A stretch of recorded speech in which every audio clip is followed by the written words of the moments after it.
झारखंड में कल फैसले का दिन है। या तो कल बहुत हंगामा होगा या छात्रों का धरना खत्म हो जाएगा। कल झारखंड में मॉनसून सत्र का पहला दिन है। छात्रों ने 5 लोगों की कमेटी बना दी है। कल वो सरकार से बात भी करेंगे। छात्रों की मांग पूरी हो गई तो वो लौट जाएंगे। अगर कल बात नहीं बनी तो बात फिर बहुत बिगड़ जाएगी।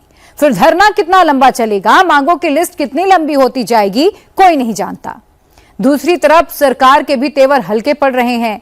बातचीत के लिए अफसरों को लगा दिया गया है। आंदोलनकारियों से बातचीत को लेकर भी मंत्री के सुर बदल रहे हैं।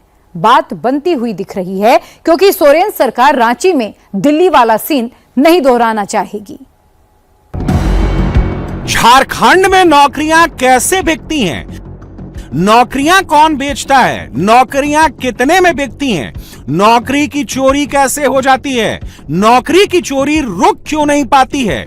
नौकरी की चोरी पर मुख्यमंत्री चुप क्यों रहते हैं? 12 दिन से खुले मैदान में धरने पर बैठे, बारिश में भीग रहे, जंतर मंतर की तरह यहां भंडारे भी नहीं चल रहे, बिजली काट दी जा रही है, लेकिन ये झुके नहीं है क्योंकि सवाल नौकरी का है। हमारा ये जो प्रोटेस्ट चल रहा है सिस्टम के खिलाफ चल रहा है, क्योंकि यहाँ का सिस्टम इतना भ्रष्ट है सर। हमारा जो कैंडिडेट है 299 नंबर ला रहा है, वो बेटा फेल। ये सिस्टम है। एक व्यक्ति जो वहाँ के मार्केटिंग मैनेजर के पोस्ट में रहे हुए आदमी, जिनको 5-5 नौकरी, कैसे हम ना सरकार से सवाल पूछें और क्यों हम सीआईडी पे भरोसा करें? वैसे छात्र को ही नौकरी दिया जा रहा है जो तक पैसे दे रहे हैं। यहाँ पे मेरिट का कोई नामो निशान नहीं है।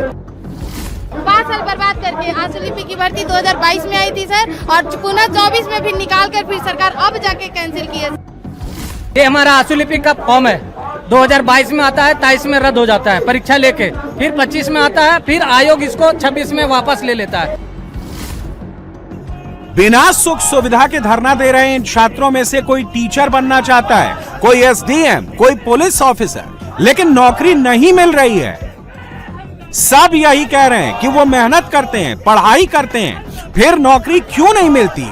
हम आपको बताते हैं नौकरी क्यों नहीं मिलती। सच्चाई ये है कि झारखंड में नौकरियां चोरी कर ली जाती हैं। मेरिट वालों की जगह नौकरियां खरीद ली जाती हैं। वैकेंसी आने से पहले नौकरी की बोली लग जाती है। जो एग्जाम लेते हैं वही नौकरी बेच देते हैं। पिछले 7 सालों में झारखंड में 30,000 से ज्यादा पदों पर भर्तियां हुई हैं। हर भर्ती पर सवाल उठ गया है क्योंकि नौकरियां बेच दी गई हैं या फिर बड़े पैमाने पर धांधली की गई। किस लेवल पर धांधली हुई है खुद देख लीजिए।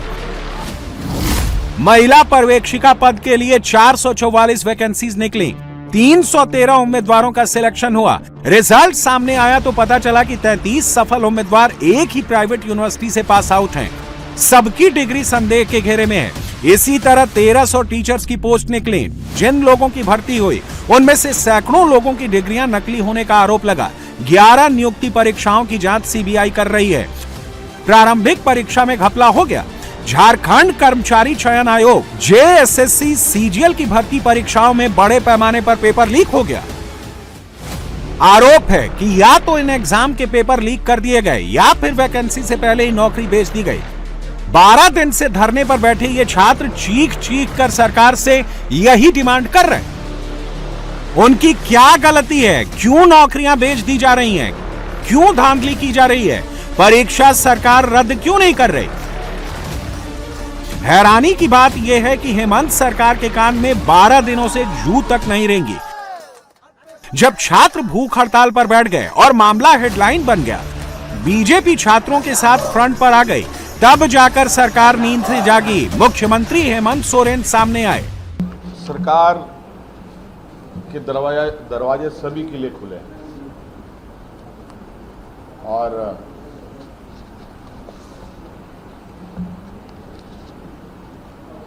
मुझे लगता है सभी लोगों को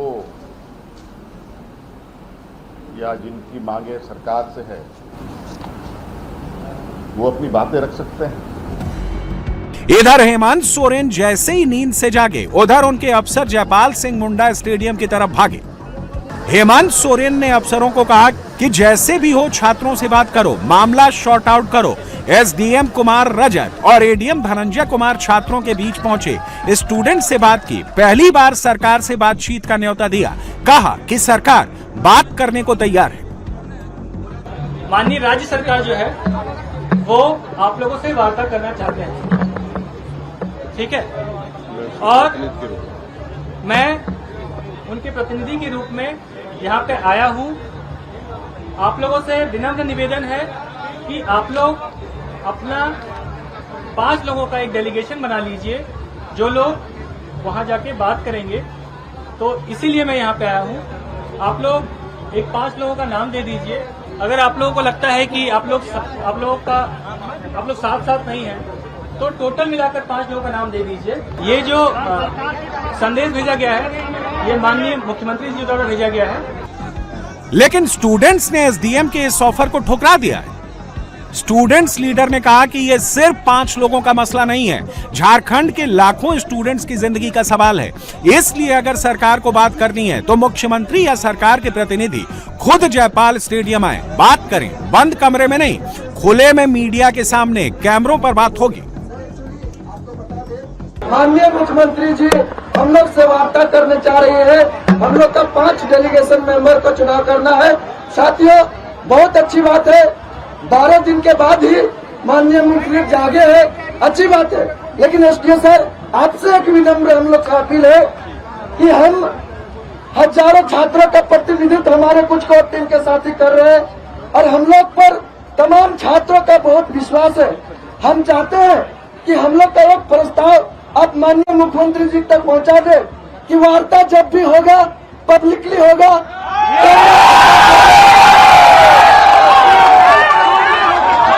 बंद कमरे में वार्ता हम लोग मंजूर नहीं कर सकते हैं, ओपन प्लेस में नहीं हो सकती, कोई बात नहीं। और सीसीटीवी कैमरा जिसमें बतौर मीडिया के कुछ साथी रहेंगे। शाम 6 बजे तक सरकार को नाम भेजना था, लेकिन छात्रों ने नाम नहीं भेजा। साफ कर दिया है कि बात सबके सामने होगी और जब तक परीक्षाएं रद्द नहीं होंगी, जांच सीबीआई को नहीं दी जाएगी, तब तक बात नहीं होगी। छात्र झुकने के मूड में नहीं है, छात्र सरकार से मिलने नहीं गए, लेकिन तिरंगा यात्रा निकालकर अपनी ताकत बता दी। बारिश हो रही थी, लेकिन छात्रों का हौसला नहीं डिगा। रांची के जयपाल स्टेडियम से स्टूडेंट्स इस वक्त तिरंगा यात्रा निकाल रहे हैं, सरकार को मैसेज दे रहे हैं कि ये लोग अपना आंदोलन शांतिपूर्ण तरीके से कर रहे हैं, सरकार इनकी बात माने और सीबीआई को केस ट्रांसफर कर दिया जाए। अभी आप देखिए तमाम स्टूडेंट जो है, बारिश हो रही है और बारिश के बीच में एक बड़ा तिरंगा सभी के हाथों में है, बड़े तिरंगे को लेकर जा रहे हैं और लगातार भारत माता की जय के नारे लगा रहे हैं। सरकार की तरफ से एसडीएम और एडीएम जो है वो पहुंचे थे, उन्होंने कहा कि 5 लोगों का डेलीगेशन जो है वो आप बना लीजिए। हेमंत सोरेन मुख्यमंत्री मिलना चाहते हैं। उसके बाद अभी ये कहा गया है कि या तो पब्लिक प्लेस पर ये मीटिंग हो और अपना डेलीगेशन जो है स्टूडेंट्स तैयार कर रहे हैं। अभी आप देखिए लगातार बारिश के अंदर ये मार्च जो है वो तिरंगे के साथ निकाला जा रहा है। कुछ स्टूडेंट्स भी हैं, उनसे भी एक बार बात करेंगे।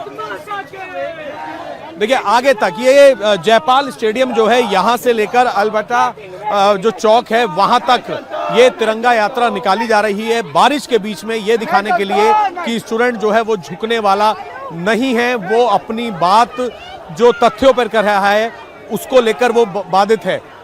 ये बताइए कि अभी जो डेलीगेशन आया था एसडीएम और एडीएम, उन्होंने कहा कि 5 लोगों का डेलीगेशन बना लीजिए, फिर मुलाकात होगी, क्या निर्णय हुआ उसमें? नहीं, इन्होंने मना कर दिया। हमारे जो प्रवक्ता थे उन्होंने कहा कि हम लोग यहाँ जो बात होगी यहीं पे बात होगी, स्टेज पे। तस्वीर देखिए रांची की सड़कों पर जो जयपाल स्टेडियम है वहां से इसी तरीके से बारिश के बीच में तिरंगा यात्रा निकाली जा रही है और स्टूडेंट्स जो है वो अपनी बात भी कर रहे हैं। आप लोगों को क्या लगता है अभी जो डेलीगेशन आया सरकार की तरफ से एसडीएम और एडीएम, बात बन पाएगी? बनना तो चाहिए, अपने कोशिश सर की बात बन के आए।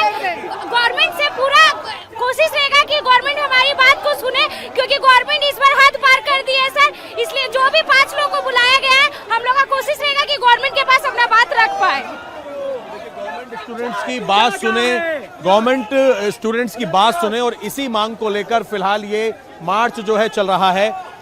सरकार कह रही है बातचीत करने को, कब होगी बातचीत, क्या लग रहा है? जी सर, सरकार का कार्य कि बंद कमरे में 5 डेलीगेशन के साथ बात करेंगे। हम छात्रों का सहमति बना है। खुले मंच में जिस तरह से हम लोग 12 दिन आंदोलन किया है, खुले में वार्ता होगा और लाइव टेलीकास्ट मीडिया भी वहां पर उपलब्ध रहेगी। वो 5 लोग बंद कमरे में वार्ता करने में हम लोग का छात्रों का सहमति नहीं है। जंतर मंतर की तरह कोई हुल्लड़बाजी नहीं हुई। जयपाल स्टेडियम से अल्बर्ट एक्का चौक तक छात्रों ने शांति से तिरंगा यात्रा निकाली। छात्रों ने सरकार के कदम का स्वागत किया है, लेकिन वो बंद कमरे में बात करने के लिए तैयार नहीं है। तिरंगा यात्रा अल्बर्ट एक्का चौक पर खत्म हुई और वहीं पर छात्रों ने आगे की रणनीति भी सरकार के सामने रख दी। हम लोगों ने अभी तक बैठक नहीं की है। हमारा आज शाम में तिरंगा मार्च का प्रोग्राम था, उसके बाद बहुत बारिश हो रही है और बैठने का अपने पास जगह है नहीं, काफ़ी भीड़ है। थोड़ा बारिश कम हो, हम लोग बैठ जाएं एक बार, जो हमारी समिति है एक बार बैठ के हम लोग तय करेंगे कि डेलीगेशन की टीम में कौन कौन रहने वाली है, वार्ता कहाँ पे होगी। हम लोग चाहते हैं कि वार्ता का एक मध्यम मार्ग निकाला जाए। भीड़ में वार्ता नहीं हो सकती है, बस सही है तो हम सीएम हाउस भी जाने को तैयार नहीं है। सीएम हाउस में वार्ता नहीं होगी, कहीं एक बीच का रास्ता निकाल के हम लोग संवाद बिल्कुल करना चाहते हैं। और थोड़ा हम लोग आपस में तय कर लें कि डेलीगेशन में कौन होगा, क्या क्या हम लोग बात कर सकते हैं, उसके बाद ही हम लोग बात करेंगे। यह बात स्पष्ट है कि हम लोग आज वार्ता नहीं कर रहे। जो हमारी कोर कमेटी है वह यह निर्णय लेगी कि कौन कौन से लोग डेलीगेशन में होंगे। कोर समिति में 20 लोग हैं, वो हम लोग बैठ के तय करेंगे कि कौन कौन से लोग डेलीगेशन में होंगे, जो 5 सदस्यीय होगी, और वो आज रात हम लोग तय कर लेंगे। तो 3 मांग है हमारी, सिर्फ 3 मांग: रद्द, जांच और रिफॉर्म। रद्द, जो ब्लैकलिस्टेड TDPL एजेंसी के द्वारा कराई गई जितनी भी प्रतियोगिता परीक्षाएं हैं JPSC से रिलेटेड, वो सारी रद्द। और अभय कुमार तिवारी, वो जिन जिन परीक्षाओं में संलिप्त रहा है वो सारी रद्द। खास करके JSS CGL, वो ऐसा आदमी था जो हर एक एग्जाम में टॉप कर जाता था। दूसरा पॉइंट है हमारा जांच। अगर प्रशासनिक कदाचार हुआ है तो CBI जांच, और अगर वित्तीय अनियमितता हुई है तो ED जांच। तीसरा हमारा एक रिफॉर्म का एक खाका है जो हम चाहते हैं कि सरकार माने। सबसे पहले अकाउंटेबिलिटी तय की जाए, नियमित कैलेंडर हो, परीक्षाएं तय सीमा से ली जाए, उम्र सीमा में छूट मिलनी चाहिए, और जो एजेंसीज का चयन होता है वो भी पारदर्शिता के साथ हो। और सबसे पहली बात है कि एजेंसी, आउटसोर्सिंग एजेंसी कैसे तय कर सकती है। आयोग जो है वो स्वयं से एग्जाम कंडक्ट करवाए। अगर मदद लेनी है आउटसोर्सिंग एजेंसी की तो लॉजिस्टिक और ट्रांसपोर्टेशन में ले। उसके बाद एक आयोग के गठन का भी हम लोग बात कर रहे हैं जो रिफॉर्म्स को लेकर के एक सुझाव दे।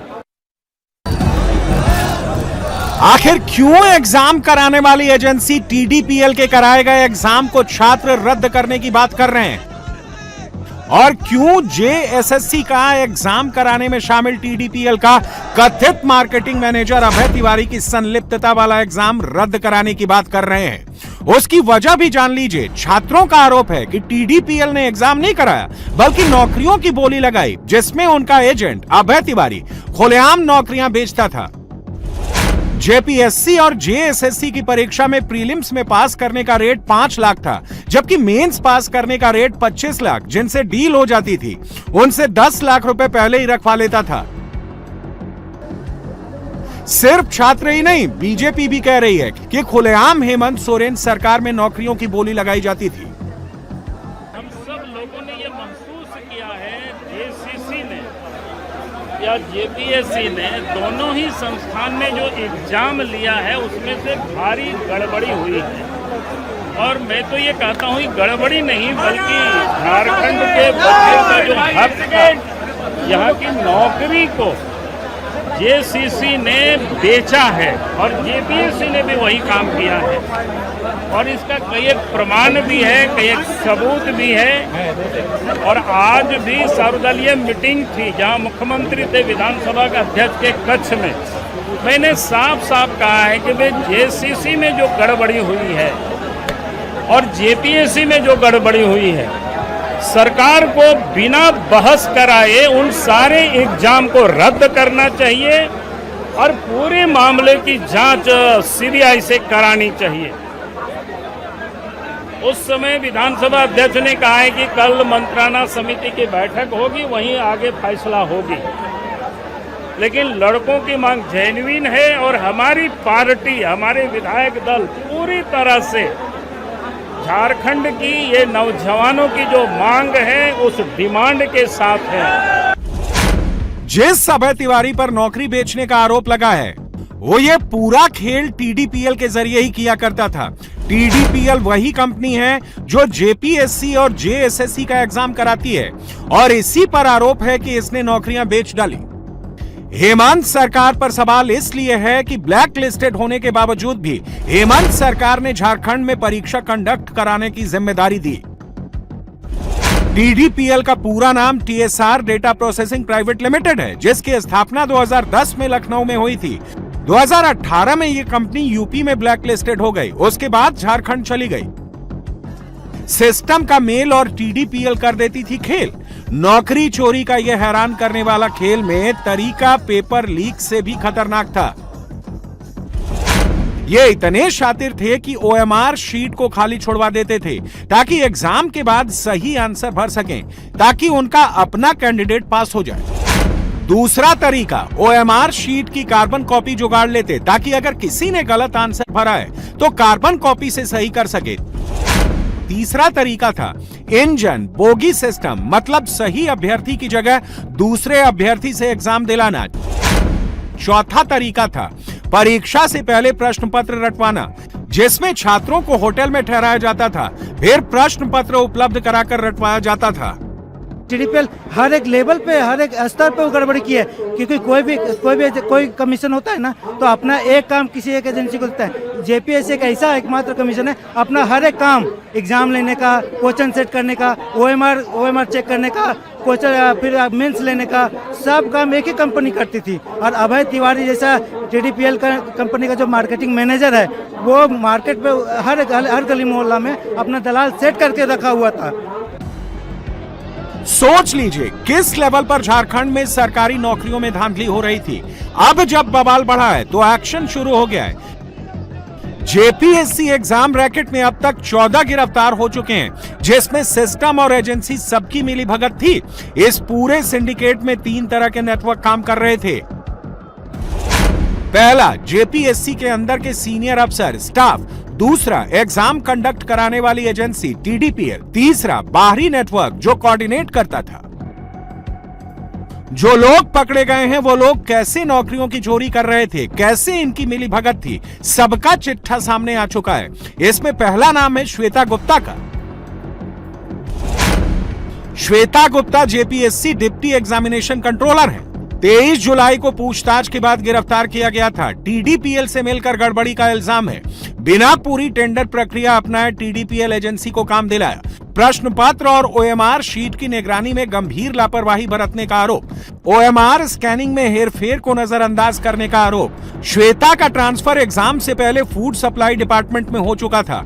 ट्रांसफर होने के बावजूद जेपीएससी के एग्जाम की जिम्मेदारी दी गई। दूसरा नाम सोनू कुमार का है। यह जेपीएससी का कर्मचारी है। श्वेता गुप्ता के साथ रैकेट का हिस्सा था। श्वेता गुप्ता और टीडीपीएल के बीच ब्रिज का काम करता था।